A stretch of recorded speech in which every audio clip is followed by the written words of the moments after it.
कभी हमारा भारत देश खेती प्रधान देश कहलाता था।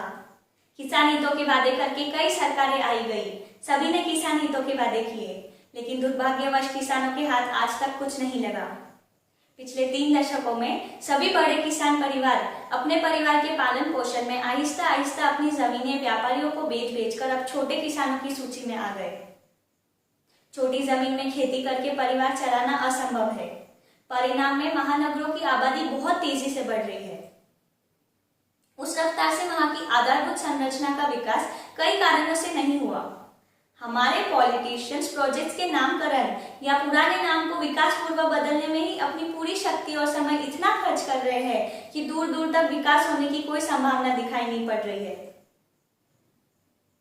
अपने मुंबई शहर के बारे में बात की जाए तो दुनिया भर के प्रॉपर्टी बाजारों में सबसे महंगा इलाका साउथ मुंबई एक ऐसा बिजनेस हब है जहां भारत के सबसे संपन्न व्यवसायिकों, सरकारी, नीम सरकारी, नामी गैर सरकारी कंपनियों के हेड ऑफिसेस, महाराष्ट्र मंत्रालय, विधान भवन, यहाँ तक कि मंत्रियों के आवास के साथ साथ लगभग सारे सरकारी ऑफिसेस इस छोटे से इलाके साउथ मुंबई में स्थित होने के कारण लाखों लोग अपनी जान हथेली पर लेकर नॉर्थ मुंबई से रोजाना सुबह मुंबई का छोर साउथ मुंबई की तरफ और साउथ मुंबई से शाम में नॉर्थ मुंबई की तरफ सफर करने के लिए मजबूर है।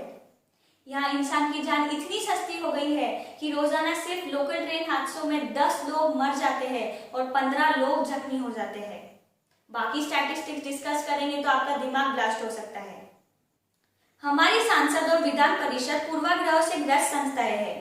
ऊपर से राजनीतिक इच्छा शक्तियों की कमी की वजह से यातायात की भीड़भाड़ को कम करने के कई सुझाव प्लान पेपर में ही पड़े हैं। मुझे तो ये बात समझ नहीं आई कि वर्ल्ड क्लास कंपनियां ये जानते हुए कि एम्प्लॉयज को 2 घंटे अपनी पूरी एनर्जी खर्च करके ऑफिस पहुंचना होता है तो कैसे दे पाएगा अपना 100%। फिर आप इंडियंस आर नॉट एफिशिएंट का स्टैंप लगा देते हैं। हाँ, ये हो सकता है कि उनकी सोच भी वर्ल्ड क्लास हो। आखिर यूरोप अमेरिका में ऑफिस एट 2 आवर्स तो आम बात है। अरे भाई हिलो वहां से, ये मुंबई का जानलेवा सफर है। अपने स्टाफ का ट्रैवल टाइम कम या आसान करके देखो, फिर देखो इंडियन स्टाफ की एफिशिएंसी। ऐसा करने से आप लोगों की छोड़िए अपनी कंपनी की बहुत मदद कर लेंगे। 100 से ज्यादा जाने गंवाने और कई आंदोलनों के बाद मुंबई राज्य से महाराष्ट्र और गुजरात 1 मई 1960 में 2 अलग राज्यों के साथ ही मुंबई महाराष्ट्र की राजधानी, महाराष्ट्र का अविभाजित अंग और गौरव बन गई। 1980 में शिवसेना ने सरकारी ऑफिसेस अगर नई मुंबई में गए तो मुंबई को महाराष्ट्र से अलग होने से कोई नहीं बचा सकता वाले मुद्दे को बड़ा बनाकर बीएमसी पर सत्ता काबिज की थी। तब से लेकर आज तक राजनेता इस बात का जिक्र इसीलिए करते हैं कि अगर राजधानी मुंबई से बाहर गई तो समझो मुंबई हाथ से गई। हम हैं इसीलिए मुंबई महाराष्ट्र में है। पता नहीं ये नहीं होते तो मुंबई जाने के लिए भी वीजा लग जाता। अब समय के साथ गरीबी हटाओ वाला नारा सबका साथ सबका विकास के साथ बदल गया है।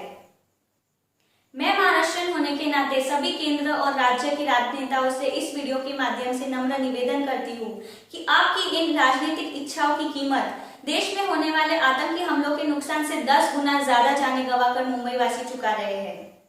आप सभी युद्ध स्तर पर इस समस्या का समाधान खोजें। मेरे विचार में इस समस्या का तत्काल हल सभी सरकारी ऑफिसेस नॉर्थ मुंबई में जमीन अधिग्रहित करके, जैसे कुछ विक्रोली से मुलुंड और कुछ बोरीवली से गोरेगांव के बीच कहीं भी एलोकेट किए जा सकते हैं।